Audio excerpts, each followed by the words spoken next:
What's up? Welcome into your daily Buckeye Blitz for a finally football Friday, but it's a bye week for the Buckeyes.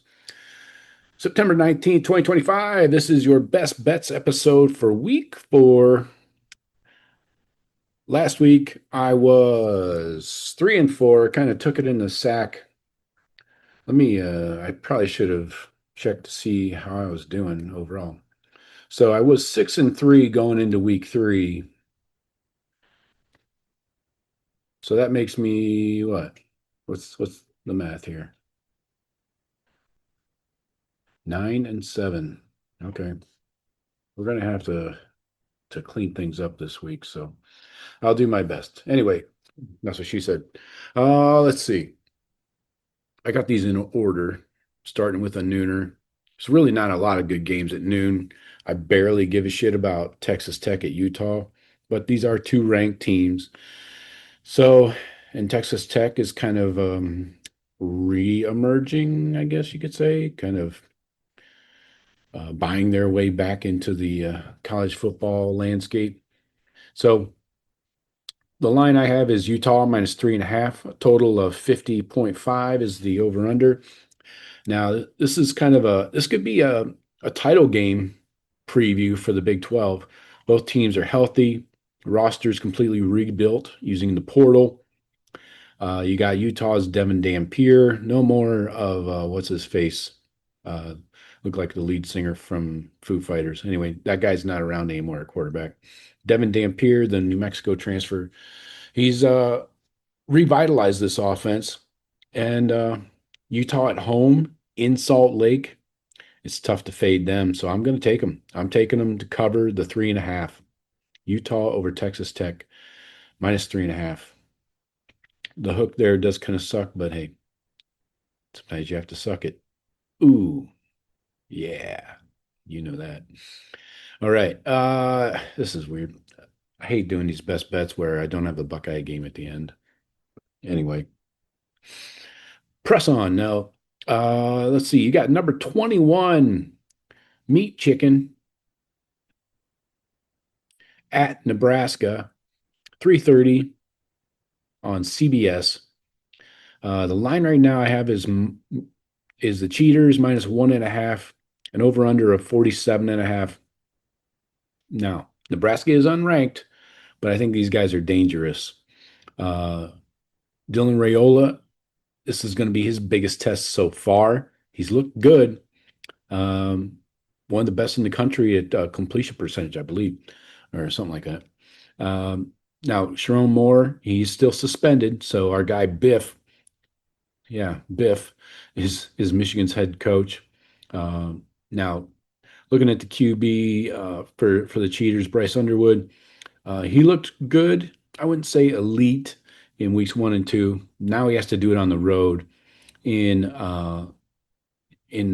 Go Big Red Country. So my best bet on this one is probably to take the Nebraska, take Nebraska with the points at home plus 1.5. So if Raiola can protect the ball, keep it out of harm's way with this cheater defense, then I think Nebraska can sneak by here and steal one from the cheaters. So I'm taking Nebraska. It's hard to fucking bet on Michigan anyways, right? I mean, yeah. So uh Nebraska plus a 1.5. Next up, we got two ranked teams here. Number 22 Auburn at number 11 Oklahoma, another 3:30. This one's on ABC. Got Oklahoma minus 5.5, over under 56.5. So expecting a little bit of scoring here in Norman. Jackson Arnold returns to Norman. How about that? A little storyline there. Maybe he's got a little something extra for the Sooners that thought he wasn't good enough. So Jackson Arnold, the Auburn QB, coming back to Oklahoma. Then you got John Mateer. This guy's getting all kinds of love for jumping up the Heisman odds. He's the West Washington State transfer.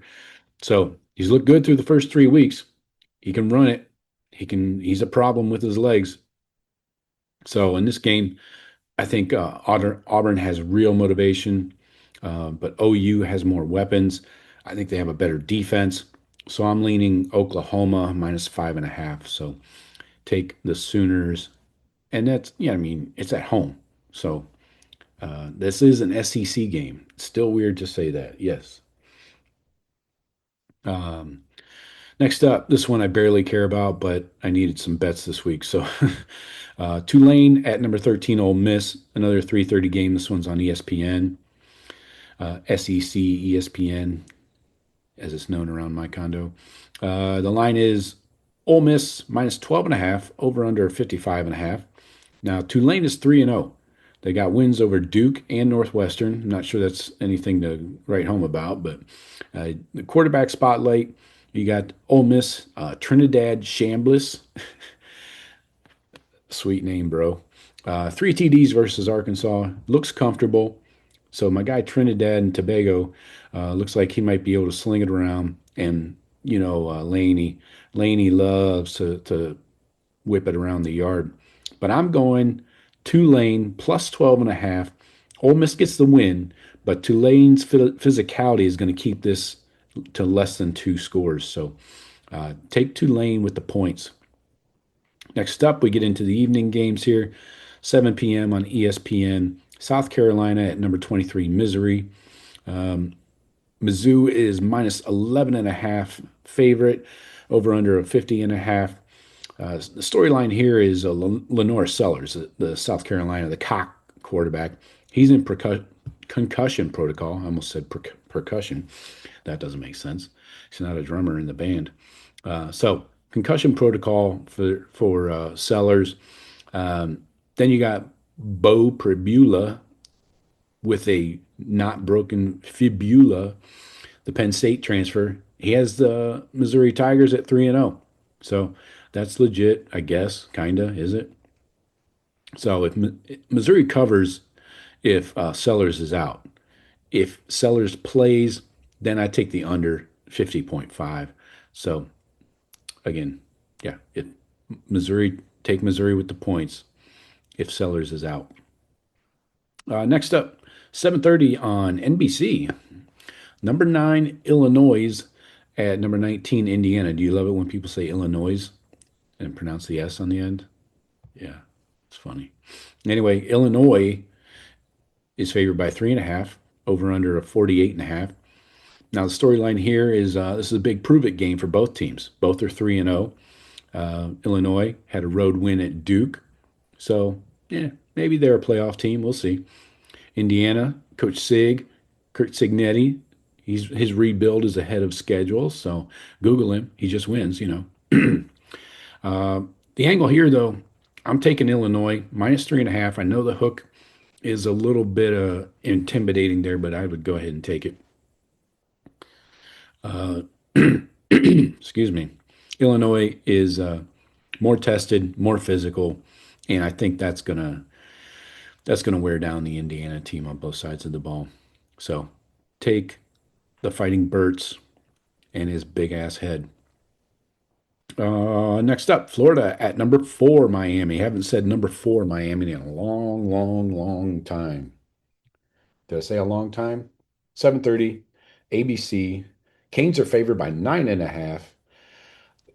Total is 54.5. The storyline here, obviously, is Billy Napier coaching for his job. Back-to-back losses. He's getting pecker slapped 6 ways from Sunday. The quarterbacks, DJ Lagway threw 5 picks. Jesus. Dude, if you do that against Miami, this is going to be a blowout. Like I'm talking a 4 or 5 touchdown blowout. Forget about any kind of rivalry game. No, just because you're in the same state doesn't mean it's a rivalry if one team sucks dick. So Miami, they look sharp versus Notre Dame and USF. I don't know, USF. They did what they had to do against USF. They beat the piss out of them. Cam Ward. Wait, what? Cam Ward. Why is that in here? Anyway, so Miami's looked efficient on offense. Miami to cover, take the 9.5. Florida's offensive issues and turnover issues. That's a bad combo to go down to South Florida.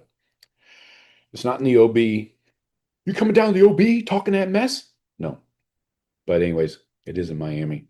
So yeah, the Gators, Billy Napier is just circling the drain right now. Last up here, kind of a sentimental pick for the Canadian Princess and her Michigan State Spartans. Now, Sparty got jobbed here. Can we all admit to that? Sparty got fucked over pretty hard uh, by being put on Fox. Yes, Fox at 11 p.m. Eastern. That's your kick time. So 8 p.m. local there on the West Coast. So at number 25, USC. USC's favored by 6.5, and over under of 54 and a half. USC finally cracks the top 25 after beating Purdue. Yeah, good job. Um, Now, Jonathan Smith, the Spartan head coach, he's looking for a signature win at Michigan State. Doesn't really have anything to hang his hat on yet. This would be huge to beat the Trojans in their own Trojan house. Um, so this might be a little bit of, me thinking with the wrong head, but I'm going to take Sparty plus 6.5. I think their defense will travel. USC is still kind of unproven, in my opinion, as a whole, on the whole, in the whole. So, yeah, take Sparty plus 6.5. Nick Marsh looks like he's going to be back. Um, I believe the running back Frazier is back, number 5. I love their middle linebacker, number 5, on the other side of the ball. So look for them to bounce back after a rough victory I watched in East Lansing last weekend against Youngstown State. Let's see them bounce back here, and let's see if USC is real or not. So take Sparty plus 6.5. Anyway, all right, that's all I got for you this week. We'll be back Sunday night. Me, Jeff, and Sean. We have a full preview of the Washington game coming up. Hopefully, you'll join us on YouTube Live. Um, we're talking about moving the Sunday night show to Mondays eventually, probably next week, not this week. So for now, we're still on Sunday nights, but I know a lot of people have family stuff on Sundays. That's why I thought about moving it. But let me know what you think. You're welcome to leave your comments on moving the show to Monday if that works for you.